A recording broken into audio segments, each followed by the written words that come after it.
Question 2.3. Two charges 2 microcoulomb and minus 2 microcoulomb are placed at points A and B 6 cm apart. A. Identify an equipotential surface of the system. B. What is the direction of the electric field at every point on this surface? ये question equipotential surface से related है। हमें diagram दिया हुआ है जहां पर दो पॉइंट्स हैं ए एंड बी। ए पर प्लस क्यू, बी पर माइनस क्यू चार्ज है। इस पर हमें बताना है कि इस पॉइंट पर इक्विपोटेंशियल सरफेस कहां पर होगा, और दूसरा part what is the direction of electric field at every point on the surface. सबसे पहले हमें इक्विपोटेंशियल सरफेस होता क्या ये समझ लेते हैं। इक्विपोटेंशियल सरफेस वो सरफेस होता है जहां पर जिस सरफेस पर पोटेंशियल, उस सरफेस की पोटेंशियल की वैल्यू कांस्टेंट होती है, यूनिफॉर्म होती है, कोई चेंज नहीं होती। अब इसको समझने के लिए हम पूरा डेरिवेशन तो नहीं करेंगे, थ्योरी में हमने डेरिवेशन किया हुआ है। एक पॉइंट ऐसा आता है जब डिराइव करने पर हमें इलेक्ट्रिक डायपोल दिया हुआ है। इलेक्ट्रिक डायपोल में हम जब ये इलेक्ट्रिक डायपोल है इसमें हम पोटेंशियल की वैल्यू डिराइव करते हैं तो हमें एक वैल्यू मिलती है जहां पर एक वैल्यू आती है 1/4πε0 P cos θ/r²। ये आपने डिराइव किया होगा, है ना। ये डेरिवेशन की वैल्यू है, यहाँ पर आपने डिराइव किया होगा जहां पर एक डायपोल है minus Q plus Q dipole constitute कर रहा है। यहाँ इस पॉइंट P पर आपने डायपोल की वैल्यू निकाली। ये थीटा डिग्री एंगल पर इंक्लाइंड है पॉइंट O से, ठीक है। तो इस पॉइंट पर आपने P पॉइंट पर पोटेंशियल की वैल्यू फाइंड किया आपने, तो आपको मिला P cos 1/4πε0 P cos θ/r²। ये पॉइंट यहाँ से ज्वाइंट है और यहाँ से भी ज्वाइंट, ठीक है। ये हमारे डायपोल की वैल्यू है। Dipole moment negative to positive होता है, ये हमने पहले पढ़ा हुआ है, ठीक है। Dipole electric charges positive to negative, और डायपोल जो होता है negative to positive dipole moment होती है।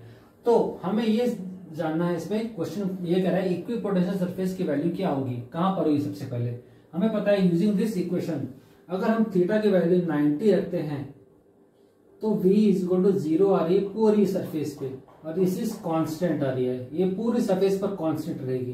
तो ये सरफेस होगा इक्विपोटेंशियल सरफेस, और कहां पर होगा, थीटा = 90 डिग्री पर, मतलब इन दोनों के परपेंडिकुलर पर इक्विपोटेंशियल सरफेस होगा। ये 90 पे होगा, इसको हम नाम दे देते हैं XY। ये एक सरफेस होगा XY सरफेस जो AB के नॉर्मल होगा, और ये surface XY surface will B equipotential surface. जैसे आपको डेरिवेशन में दिख रहा है V = 1/4πε0 P cos θ/r², ठीक है। ये हमने डिराइव किया हुआ, थ्योरी में पढ़ा हुआ है। हम डेरिवेशन पर डीप में नहीं जाएंगे अभी, ठीक है। तो जो थ्योरी में जैसे पढ़ा हमने, थीटा की वैल्यू यहाँ पर 90 रख देते हैं। थीटा की वैल्यू 90 रख दिया तो v = 0 हो जाएगी।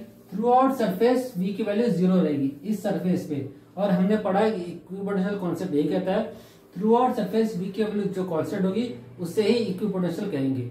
तो XY पर सरफेस जो है वो नॉर्मल रहेगी, वो रहेगी इक्विपोटेंशियल सरफेस। ये हो गया हमारा एक आंसर, ठीक है। अब b का वैल्यू क्या है, b कह रहा है what is the direction of electric field at every point on this surface. इस सरफेस पर इलेक्ट्रिक फील्ड की वैल्यू क्या रहेगी।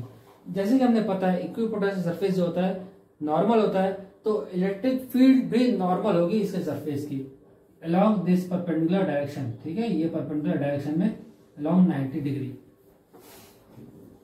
अलोंग परपेंडिकुलर डायरेक्शन, या फिर नॉर्मल भी कहते हैं इसे, ठीक है। बी का आंसर ये रहेगा।